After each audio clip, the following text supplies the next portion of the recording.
Des fuites provenant de dossiers internes lèvent le voile sur la face la plus dure du projet élaboré conjointement par Washington et Tel Aviv pour Gaza. Oubliez les discours rassurants sur la paix ou sur la fameuse solution à deux États. Ce qui se trame loin des caméras relève bien davantage d'une opération stratégique que d'un effort diplomatique. Le plan est d'une précision froide. Couper la bande de Gaza en deux entités distinctes. La première partie tomberait sous administration directe des États-Unis. Elle serait entièrement rebâtie, débarrassée de sa population palestinienne, puis transformée en terrain de jeu pour l'immobilier haut de gamme et les ambitions de développement associées à Donald Trump. L'autre moitié connaîtrait un destin radicalement différent. Elle deviendrait une étendue de décombres à ciel ouvert. Les habitants palestiniens y seraient confinés, privés de toute possibilité réelle de reconstruire leur maison. Placés sous une pression constante, ils finiraient par accepter ce que Washington présente, avec un cynisme assumé, comme une relocalisation volontaire. Mais il faut comprendre une chose, Gaza n'est qu'une pièce minuscule dans un échiquier beaucoup plus vaste. Le découpage de ce territoire n'est en réalité qu'un élément central d'un projet géopolitique d'ampleur. L'objectif final est de mettre en place un nouveau corridor économique reliant l'Inde à l'Europe en passant par les monarchies du Golfe et Israël. La logique de cet axe est simple. Concurrencer, voire étouffer, les routes commerciales que la Chine développe à travers sa nouvelle route de la soie. Dans ce contexte de rivalité mondiale qui rappelle les logiques d'une nouvelle guerre froide, Gaza n'est plus considéré comme une terre habitée. Aux yeux de la stratégie américaine, ce n'est qu'un obstacle logistique qu'il faudrait éliminer. Tout ceci est écrit noir sur blanc. Cette analyse s'appuie sur une série de documents internes et de rapports factuels. Mais avant de décortiquer cette architecture coloniale, il est impératif de déconstruire un mythe central. Des fuites provenant de dossiers internes lèvent le voile sur la face la plus dure du projet élaboré conjointement par Washington et Tel Aviv pour Gaza. Oubliez les discours rassurants sur la paix ou sur la fameuse solution à deux États. Ce qui se trame loin des caméras relève bien davantage d'une opération stratégique que d'un effort diplomatique. Le plan est d'une précision froide. Couper la bande de Gaza en deux entités distinctes. La première partie tomberait sous administration directe des États-Unis. Elle serait entièrement rebâtie, débarrassée de sa population palestinienne, puis transformée en terrain de jeu pour l'immobilier haut de gamme et les ambitions de développement associées à Donald Trump. L'autre moitié connaîtrait un destin radicalement différent. Elle deviendrait une étendue de décombres à ciel ouvert. Les habitants palestiniens y seraient confinés, privés de toute possibilité réelle de reconstruire leur maison. Placés sous une pression constante, ils finiraient par accepter ce que Washington présente, avec un cynisme assumé, comme une relocalisation volontaire. Mais il faut comprendre une chose, Gaza n'est qu'une pièce minuscule dans un échiquier beaucoup plus vaste.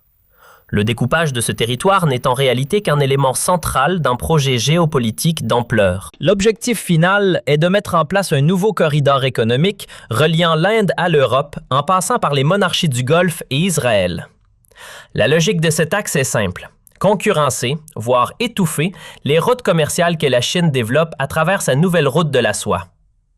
Dans ce contexte de rivalité mondiale qui rappelle les logiques d'une nouvelle guerre froide, Gaza n'est plus considéré comme une terre habitée. Aux yeux de la stratégie américaine, ce n'est qu'un obstacle logistique qu'il faudrait éliminer. Tout ceci est écrit noir sur blanc. Cette analyse s'appuie sur une série de documents internes et de rapports factuels. Mais avant de décortiquer cette architecture coloniale, il est impératif de déconstruire un mythe central, le fameux cessez-le-feu d'octobre. Soyons clairs, ce cessez-le-feu n'a jamais existé. Avec l'aval tacite des États-Unis, Israël a violé cet accord non pas une ou deux fois, mais des milliers de fois. Ce n'est pas une opinion, c'est un constat technique. La BBC a mené sa propre investigation basée sur l'imagerie satellite. Le verdict est accablant. Durant le seul premier mois de cette soi-disant trêve, Israël a détruit plus de 1500 bâtiments à Gaza. L'analyse des images ne laisse aucune place au doute. Des quartiers entiers, pourtant déjà sous contrôle militaire israélien, ont été rasés. Des juristes internationaux confirment qu'il s'agit d'une violation flagrante des termes de l'accord. Pendant que Donald Trump clamait publiquement que la guerre était terminée, Sur le terrain, la réalité était tout autre. Trump le sait puisqu'il participe activement au soutien logistique de cette opération. Regardez les preuves satellites. D'un côté, des zones résidentielles denses. De l'autre, après l'entrée en vigueur théorique du cessez-le-feu, le néant. Un désert de béton pulvérisé. Il ne s'agit pas de dommages collatéraux ou d'erreurs de ciblage. C'est une démolition systématique. C'est l'application méthodique d'une stratégie conjointe américano-israélienne pour rendre le territoire inhabitable. L'argumentaire officiel s'est également effondré. Pendant des mois, on nous a répété que la guerre ne servait qu'à libérer les otages. Or, les otages ont été libérés en octobre. La guerre s'est-elle arrêtée? Non. Les bombardements ont continué à Gaza et se sont même intensifiés au sud du Liban. Pour Tel Aviv, la trêve est une fiction. Ce faux cessez-le-feu négocié par l'administration Trump a une fonction précise, servir de couverture diplomatique. Officiellement, Washington joue le rôle de médiateur vertueux. Dans les faits, les États-Unis fournissent à Israël le parapluie politique indispensable pour poursuivre une guerre de conquête territoriale à l'abri des regards. En parallèle, les Nations unies publient rapport sur rapport. Le constat est invariable. Israël viole le cessez-le-feu et rejette systématiquement les demandes d'acheminement d'aide. Le résultat est mécanique. La majeure partie de l'assistance humanitaire est bloquée aux portes de l'enclave. Ce blocus intervient alors que 83% du bâti a déjà été anéanti. La stratégie américano-israélienne ne se limite pas à la destruction. Elle réside aussi dans l'interdiction de reconstruire. Ils maintiennent délibérément les Palestiniens sans abri à ciel ouvert.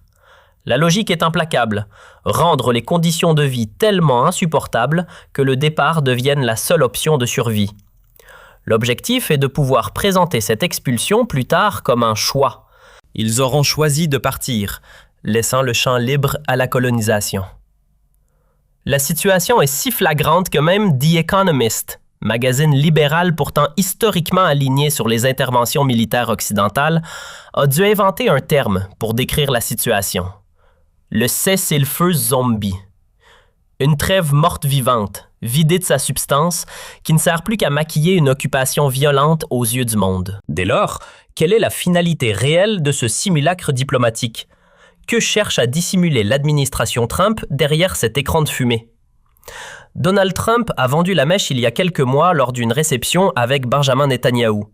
Sans filtre face aux caméras, il a déclaré que le projet américain était de prendre Gaza, de la posséder.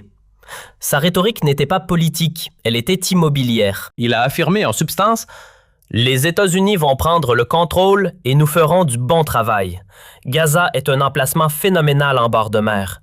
On pourrait y faire des choses fantastiques. » Dans la vision de Trump, Gaza n'est pas une société humaine martyrisée. C'est un actif foncier sous-exploité. C'est une opportunité de business. C'est du colonialisme à l'état pur, décomplexé. Mais comment passe-t-on du fantasme immobilier à la prise de contrôle militaire? C'est ici qu'entrent en scène des documents militaires américains explosifs auxquels le quotidien britannique The Guardian a eu accès. Ces plans opérationnels détaillent la méthode concrète. Les découpages de Gaza en 2 secteurs distincts, une zone verte pour les maîtres et une zone rouge pour les damnés. Le plan divise Gaza en 2 mondes hermétiques, la zone verte et la zone rouge.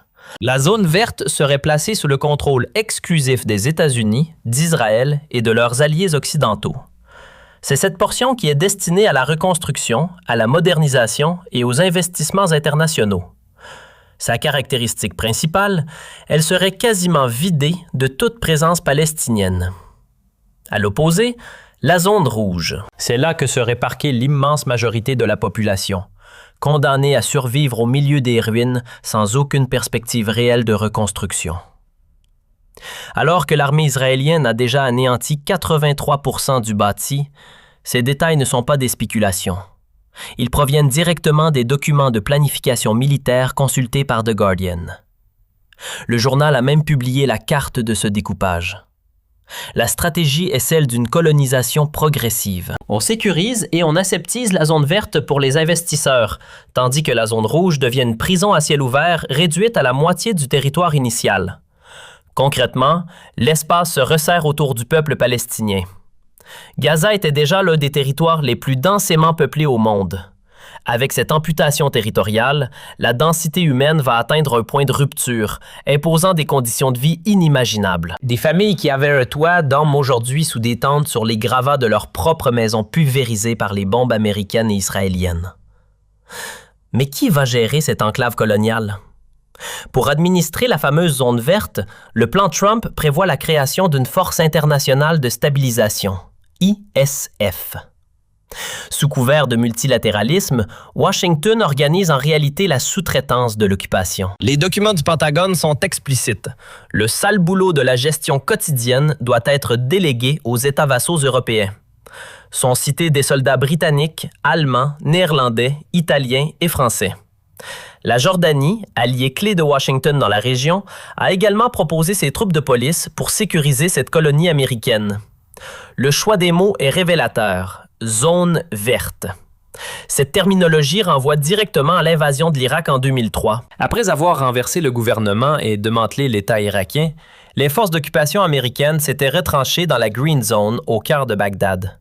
Une bulle sécuritaire hors sol où les occupants et leurs collaborateurs prétendaient gouverner un pays à feu et à sang. À l'extérieur de ces murs, c'était le chaos. À l'intérieur, l'insouciance de l'occupant. Washington applique aujourd'hui ce même modèle colonial à Gaza.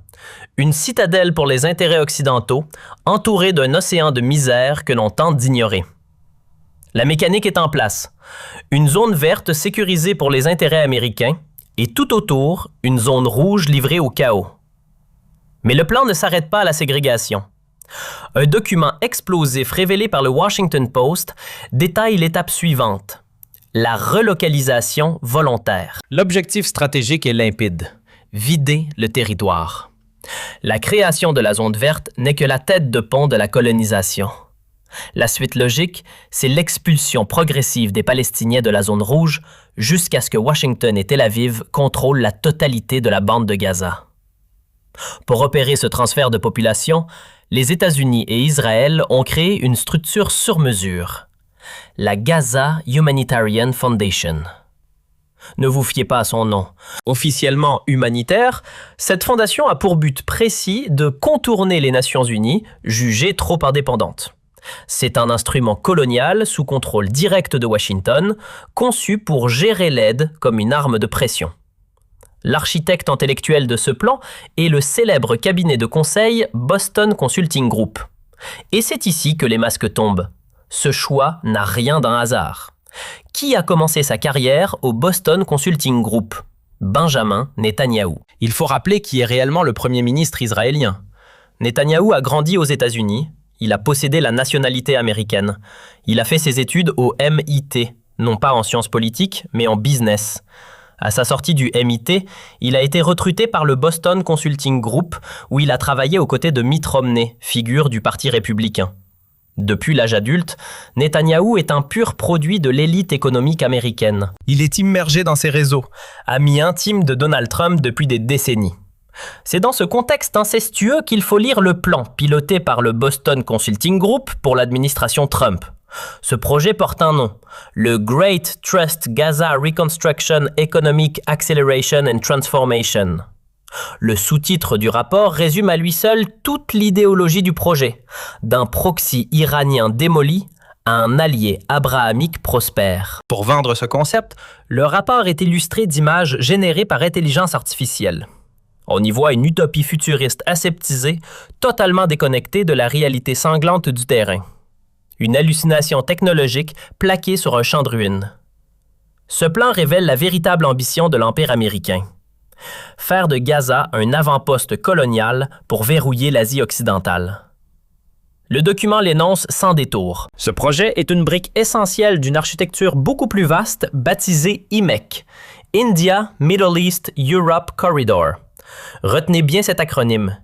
L'idée est de bâtir un corridor commercial titanesque reliant l'Inde aux monarchies du Golfe, traversant l'Arabie saoudite et les Émirats, pour remonter vers Israël, franchir la Méditerranée et aboutir en Europe. Pourquoi ce projet?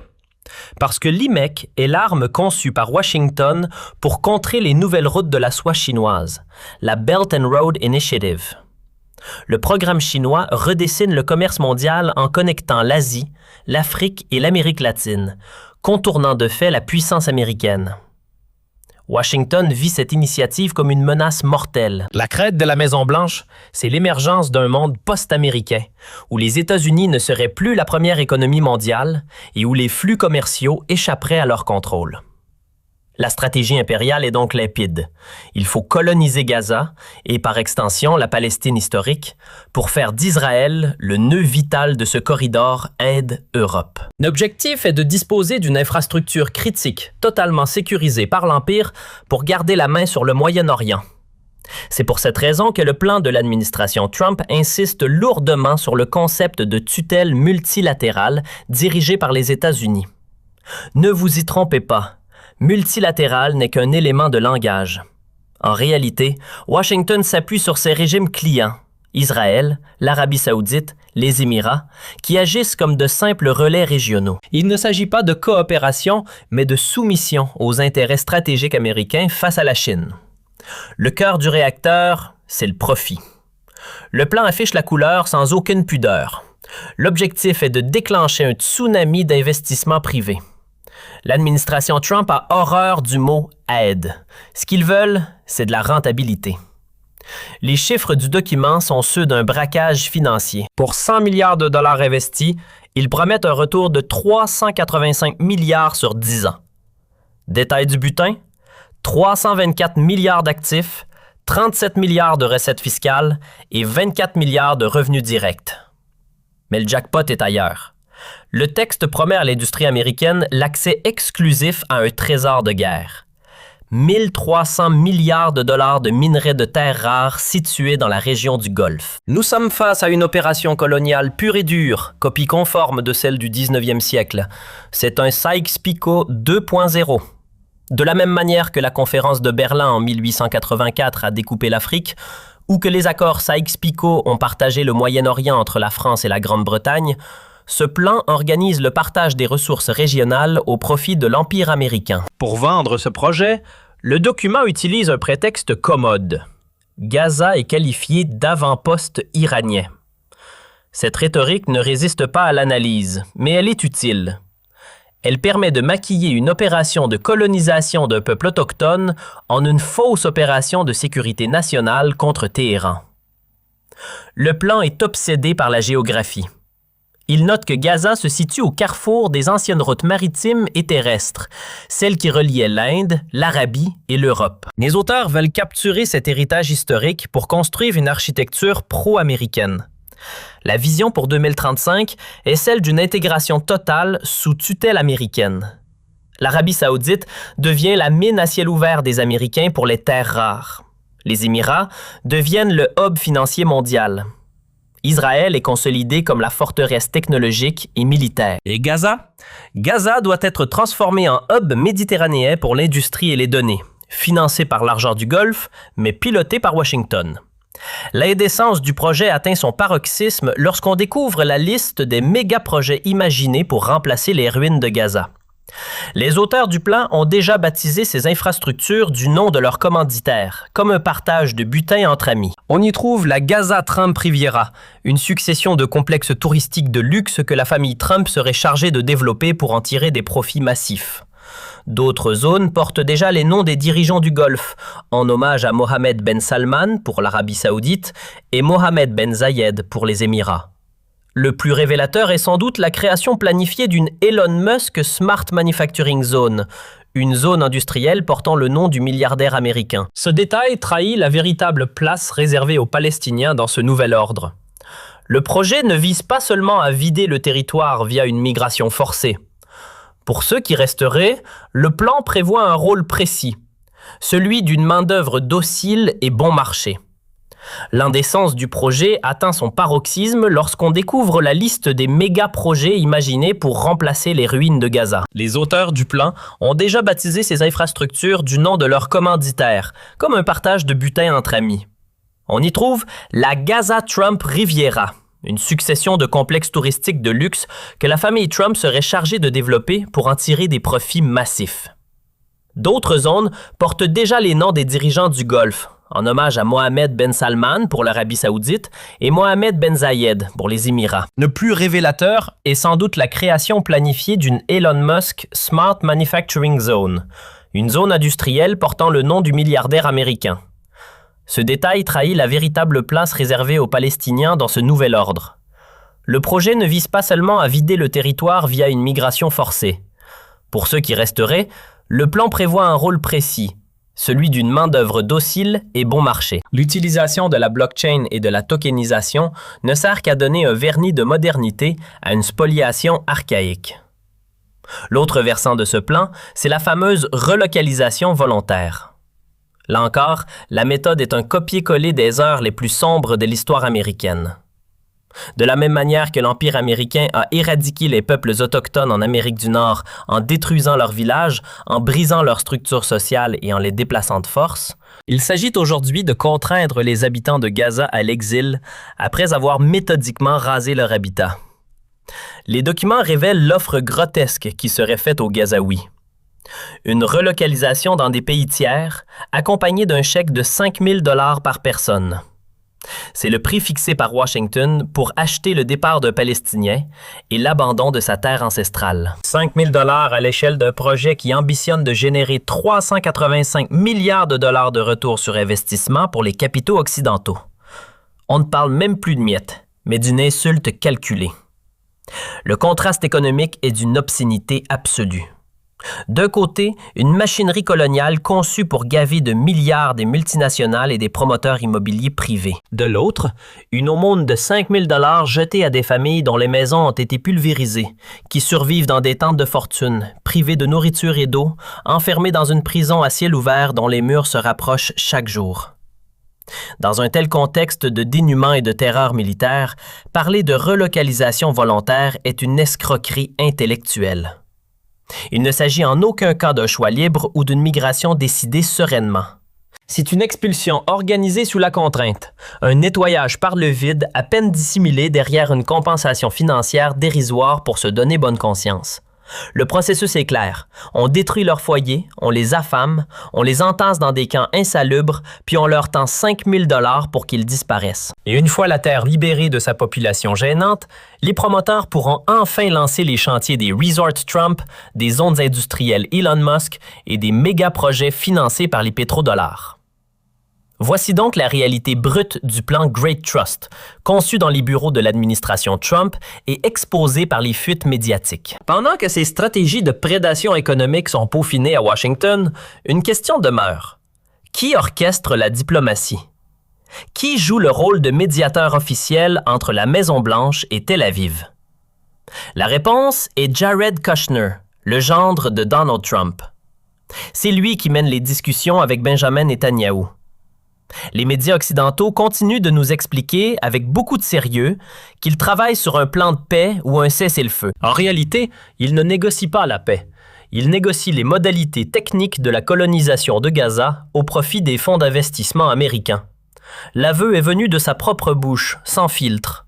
Lors d'une intervention à l'université Harvard, Jared Kushner a qualifié le front de mer de Gaza de bien immobilier très précieux. Dans sa vision de promoteur, il a expliqué que, du point de vue d'Israël, la solution